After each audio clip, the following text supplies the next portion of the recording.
pour investir sur BFM Business. On investit financièrement, mais on investit aussi culturellement dans notre vie, dans cette émission. Dans Tout pour investir, on s'occupe aussi d'investissement thématique. Et aujourd'hui, on va parler d'art, et en particulier d'objets d'art, puisque nous allons zoomer pendant quelques minutes sur le bronze, les sculptures en bronze, avec deux personnes. Grégoire de Toury est avec nous. Bonjour Grégoire. Bonjour Lorraine. Directeur du département mobilier et objets d'art chez Agut. Vous êtes en binôme ce matin avec Thomas Inger. Bonjour Thomas. Bonjour Lorraine. Vous êtes spécialiste des arts classiques. Vous arrivez de Belgique avec nous pour cette séquence. On parle de bronze, mais pour ceux qui ont des images de grandes statues, très imposantes, etc., pas du tout. Nous sommes en plateau avec deux objets que ceux qui nous suivent à la télé ou sur Internet vont peut-être découvrir. Grégoire, je vous laisse la parole pour commenter les petites statues, les statuettes avec lesquelles vous êtes venu ce matin. Des figures, exactement, c'est le terme technique, puisqu'elles représentent un seul sujet. On parle de groupe lorsqu'il y a plusieurs personnages qui sont en mouvement. Ces figures sont assez petites. On connaît des bronzes monumentaux. On a tous en tête des monuments équestres devant les grands bâtiments qui existent depuis la plus haute antiquité. Le bronze, qu'est-ce que c'est ? C'est un alliage de cuivre, un alliage aussi d'étain.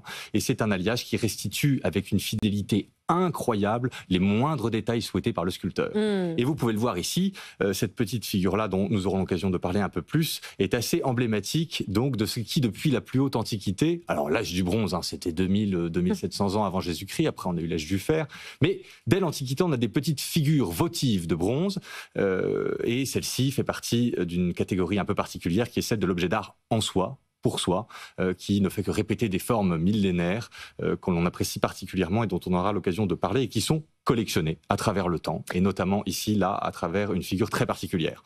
Dites-nous, que pour ceux qui nous écoutent notamment en podcast et à la radio, ce que ça représente et qui a fait cette figure.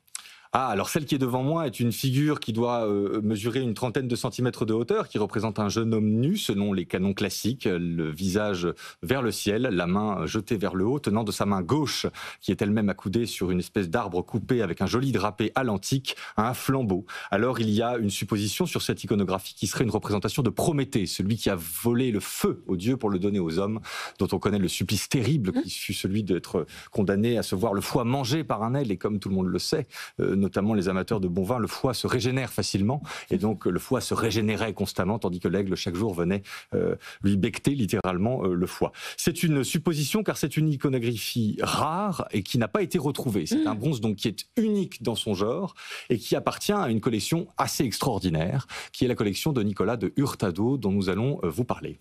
Nicolas de Hurtado, dont on a un petit aperçu de la collection. Thomas Inger, vous êtes spécialisé dans les arts classiques. Vous corroborez tout ce que vient de nous dire Grégoire pour nous parler de ce que c'est le bronze. Nicolas de Hurtado, c'est un collectionneur privé. Est-ce qu'on a beaucoup de petites figures de bronze chez les particuliers qui restent à découvrir ? Alors des figures de ce style et de cette époque, c'est plus rare, surtout en Belgique où on a beaucoup de bronzes qui sont plutôt 19e.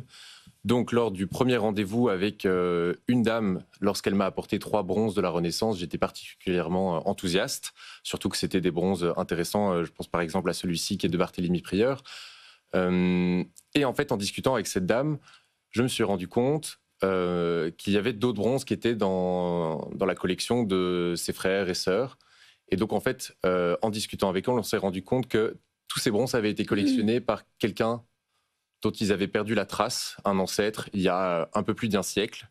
Et donc, en fait, tout le travail a été de les réunir et de restituer cette collection comme elle avait pu être jusqu'en 1920 et après. Question un peu bête, Grégoire. Thomas, qu'est-ce qui distingue des figurines en bronze comme ça, des figures en bronze qu'on peut trouver chez les particuliers dont on a un peu perdu la trace, avec les grandes statues, je pense évidemment au bronze de Rodin ou de Mayol que les Parisiens, entre autres, peuvent avoir en tête visuellement, soit dans des musées de quartier, soit évidemment dans les espaces publics. C'est quoi la différence fondamentale ? Grégoire, peut-être pour démarrer. Oui, la différence, elle est essentiellement technique en fait. C'est très simple, la multiplicité, enfin la figure du bronze qui peut être répétée, parce que c'est un art évidemment qui fait l'objet d'un moulage, va avoir, de par son principe, justement une multiplicité d'époques différentes pour un sujet parfaitement identique. Donc votre question est plus que pertinente et indispensable pour des considérations de marché, puisque la même figure du XVIIe siècle n'aura absolument pas la même valeur que la même figure au XIXe, voire au XXe siècle. Ces critères-là sont techniques et s'apprécient notamment en regardant de très très près le bronze, sa patine, la qualité de sa ciselure. Alors la ciselure, pour être un tout petit moment technique, c'est le travail à froid d'un métal qui aura été fondu et qui viendra être repris par un ciseleur, dont c'est le métier donc de reprendre à froid le métal avec un système de lime, de coupe, de découpe et de ponçage plus ou moins souhaités, qui sont significativement différents d'un siècle à l'autre, notamment parce que les outils n'étaient pas les mêmes, et ainsi que la patine qui va être elle aussi travaillée, retravaillée et parfois même refaite, ce qui va poser parfois des petits problèmes d'identification en termes d'époque. Je disais, Thomas, en introduction, que vous nous arriviez de Belgique. Paris versus Bruxelles. Comment, où est le marché des figures en bronze actuellement? Alors cette collection, le cœur du marché. Cette collection, elle est particulièrement intéressante parce qu'en fait, elle a été formée à Paris. Et donc, en fait, vendre cette collection à Paris, c'est un retour à son lieu, pas d'origine, puisqu'ils n'ont pas été créés forcément à Paris, mais en tout cas, ils y étaient présentés et on a retrouvé tout ça dans la presse de l'époque. Donc, Paris est vraiment une véritable place de marché. La Belgique, en fait, c'est un pays important pour les collectionneurs. On dit que c'est le pays avec le plus de collectionneurs par tête et le plus de châteaux par kilomètre carré. Mais Paris est très proche. On est à 1h20 en Eurostar. Et donc, en fait, les collectionneurs achètent plus facilement à Paris qu'à Bruxelles. On va parler un peu technique et puis on va parler un petit peu investissement, puisque vous savez, dans cette émission, on parle d'investissement. Est-ce que vous pouvez nous guider, Grégoire, pour qu'on comprenne une grille de lecture pour bien juger d'une œuvre d'art ou d'un morceau d'art en bronze? D'abord, l'échelle des prix. Aujourd'hui, si je suis investisseur particulier et que j'ai envie de m'acheter un bronze, pour le dire de cette manière-là, quel est le budget ou les budgets qu'il faut envisager? C'est une question très pertinente et qui va dépendre d'une multiplicité de critères que vous allez déterminer en votre qualité de collectionneuse avertie, qui va être d'abord votre goût, c'est très important d'avoir des objets qui nous plaisent d'une manière générale, mais qui va être aussi la qualité justement du savoir-faire technique employé et de l'époque invoquée avec les outils qui sont systématiquement différents, 17e, 18e ou 19e. Les sujets peuvent être aussi une excellente manière d'aborder la collection, mais je dirais que d'une manière générale, ce qu'il est très important de retenir, c'est aussi un caractère auquel la plupart des investisseurs sont particulièrement vigilant aujourd'hui, c'est la question de la provenance.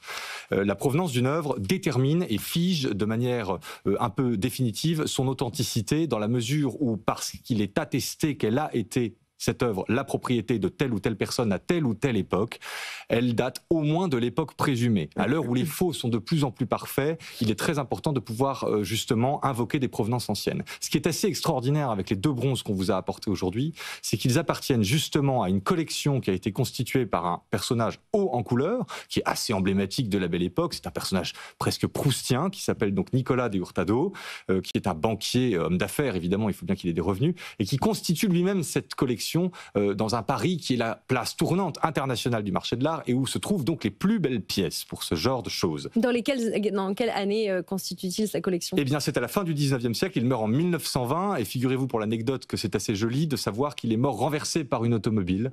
On était évidemment au tout début de l'automobile. Il est mort, il avait à peine 60 ans, il n'a pas pu achever sa collection. Mais les chroniques mondaines sont aussi extraordinaires parce que quelques années après, sa veuve se voit voler cette collection par un domestique d'origine suisse, précise-t-on dans la presse, peu scrupuleux, qui avait déjà été chassé du domicile de Madame de Hurtado et qui a trouvé bon, certainement pour se venger et pour se faire un peu d'argent, de prendre tous les bronzes, précisément ceux que nous vous apportons en plateau aujourd'hui, les amener dans sa chambre d'hôtel boulevard Victor Hugo pour se voir arrêté par la police quelques jours après. Et la collection a été évidemment entièrement restituée à la famille puisqu'aujourd'hui, ce sont les héritiers qui nous confient cet ensemble. L'histoire est quand même autrement palpitante que le vol de bague de Kim Kardashian d'il y a je ne sais pas combien d'années avec laquelle on nous rabâche les esprits en ce moment. Je suis bien d'accord.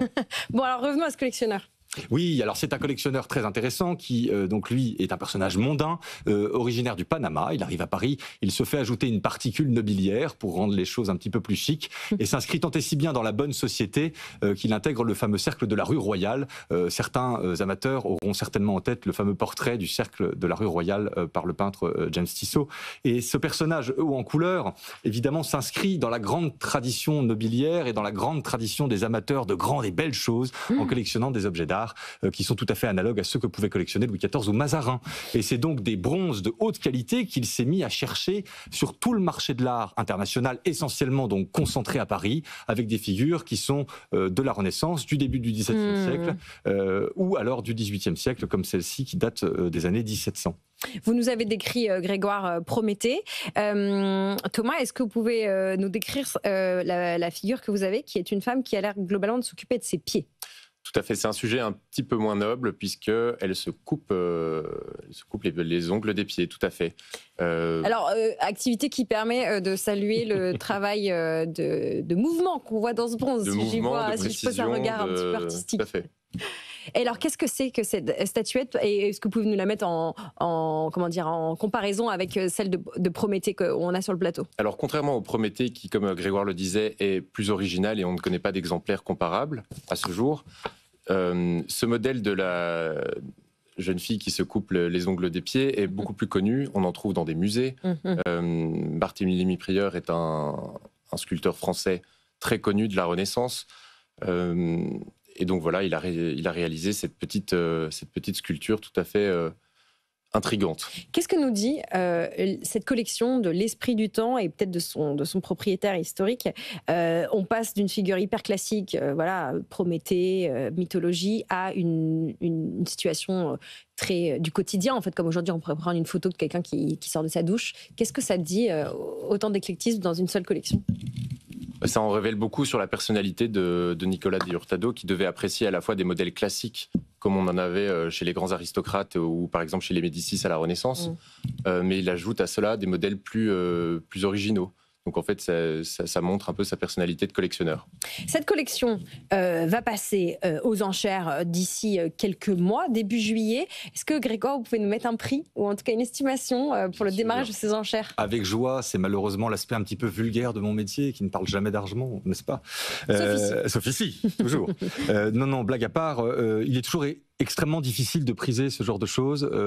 J'ai eu l'occasion plus d'une fois de vous faire la démonstration d'un écart significatif de prix entre une estimation donnée et un résultat important. Néanmoins, c'est évidemment indispensable. Pour une figure comme celle-ci, avec un certain degré de rareté, nous avons évidemment de grandes attentes. Donc la fourchette est assez large, je dirais.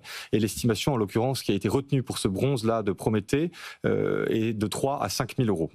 Donc c'est relativement accessible, entendons-nous bien entendu, mais pour un bronze de cette époque, c'est surtout très accessible, je le crois, et ça a aussi vocation, c'est un choix stratégique qui a été retenu de notre part, à annoncer aussi au monde que la chose est à vendre.